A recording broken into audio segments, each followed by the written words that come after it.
Thank you for that beautiful prayer. And now, help me welcome our Ignatian Network speakers. We have first up the Carroll Ballers from John Carroll University speaking on the courts, off the streets.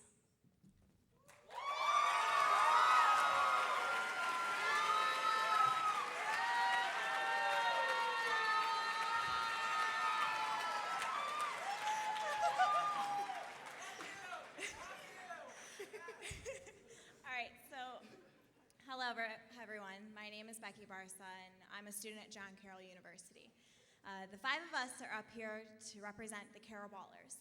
And the Carroll Ballers is an organization that aims to reduce the recidivism rate in juvenile detention centers. The way we do this is simple, through conversation, pizza, and basketball. We send about 8 students down to the detention centers every week, or 8 vans of students to detention centers every week, where we build relationships with these kids through an hour of mentoring and an hour of playing basketball. The program was started about 3.5 years ago. Just 2 students were throwing around a basketball in their dorm room, and they had a real passion for social justice. And ever since then, we have received incredible feedback about this program. From John Carroll students, residents at the JDC, the Juvenile Detention Centers, workers there, and the general community. So I could sit here and I could throw facts at you all day long about how this program's great. But what really makes it unique are those personal interactions that we have in each session. We have been challenged countless times in our attitudes, our thoughts. They challenge us, but we have the privilege to work with this unique population. And so while we have many stories to share, we're going to only keep it short and simple with a few. So now I invite Thomas to share a story that really has impacted him. Whenever you hear juvenile detention center, the stereotypes of criminal, delinquent, deserve to be there often get tossed around by society about these kids. The first time that I realized this actually wasn't the case was during the first semester that I did Carroll Ballers, where I had a relationship with a kid. Took a couple weeks to build, but we eventually got to the point where we talked about my family, his family, the struggles that we both faced in different ways that we can better ourselves going forward. To start, we connected over the fact that we both have a little sister the same age. So right away, we were on the same page. And he actually began to tell me about his life story and how his dad walked out on him when he was little. His mom was selling the food stamps that they were receiving for crack cocaine.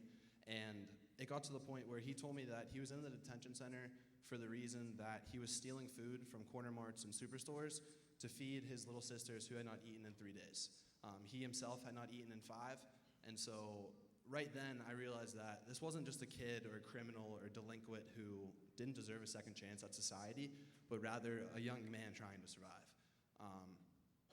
It was just that first time that I realized these kids deserve so much more going forward, and he honestly was just a young man trying to survive. Hi, my name is Jackie, and I've been involved in the Female Carroll Ballers program for the past 2.5 years. I'll never forget the first time I came to the Juvenile Detention Center, where I walked into the room, and there were 5 girls. They didn't know us, and we didn't know them. We were all strangers. Of the 5 girls, they were all talkative. But there was one girl in the corner who wouldn't talk. As we started each lesson, we stated our name and a fun fact about ourselves. There was the one girl who didn't speak, but we asked the guard what her name is, just to start a conversation. The guard told us her name is Abby, and Abby doesn't like to talk. Abby's quiet, doesn't talk to anybody, just to herself all the time. It wasn't until the 4th week where she stated her name, stood up and said, "Hi, my name is Abby, and my fun fact is I like to rap." We were all taken aback, and she starts standing up right there and starts rapping about the Carroll Ballers program. Right then and there, we saw how much Carroll Ballers has meant to her and how her perception of the Juvenile Detention Center has changed. Hey guys, I'm Kaylee. So Jackie just shared an example of how she watched a resident have a changed perspective, but I'm going to tell you about how my perspective entirely changed. I've been very lucky to be surrounded by very positive role models forever, especially strong, hardworking women. So it was very challenging for me to understand that the girls at the JDC have no one to look up to. They're surrounded by negative influences, and I didn't get it. That is until I met Jane. She was sitting on the side of the basketball court, would not make eye contact with me, just only to roll her eyes at me, of course. So, me being me, I sat right down next to her. She refused to talk to me, and then just all of a sudden, she decided to open her heart up to me. She talked to me about her home life and how her mom's really not around and how she's just really upset. And it was an awesome opportunity to talk to her about how her attitude transcends and affects all aspects of her life. And of course, she may not be enjoying her time at the JDC. It is a great time to step back and to reflect and to really decide to make a change for the future. So I was so nervous to see her the next week, and I was in for an amazing surprise when she came in, threw her arms around me and started hugging me and was thanking me and said, "No one has ever been so real with me." Jane taught me that a simple conversation can make the worlds of a difference. She taught me that I truly might be the only positive influence that these girls have. Jane taught me why the Carroll Ballers program is truly so important.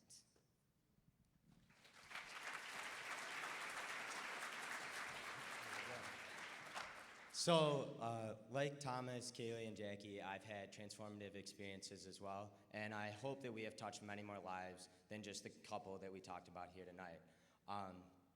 Going forward, though, we are building bridges through this program. That's our goal. That's what we're here to talk about this weekend. And we're doing it in a much deeper way than it may appear on the surface. So it's not just between rich and poor or white and black. It's in reality person to person. It's getting to know these young men and women through our much greater similarities rather than our differences, and really building on those and finding ways that we connect really through basketball, through pizza, and through dialogue. And so we invite you to come to our breakout session tomorrow and hear a little bit more about what we're doing each session to try to build these relationships, and to hear a little bit more about where we're trying to go going forward. When you hear JDC, like Thomas said, you often think of maybe a dark, desolate place, and you hear a lot of stereotypes. When we invite you to come talk with us tomorrow and hear how we're trying to inspire hope in a place where it often may appear non-existent.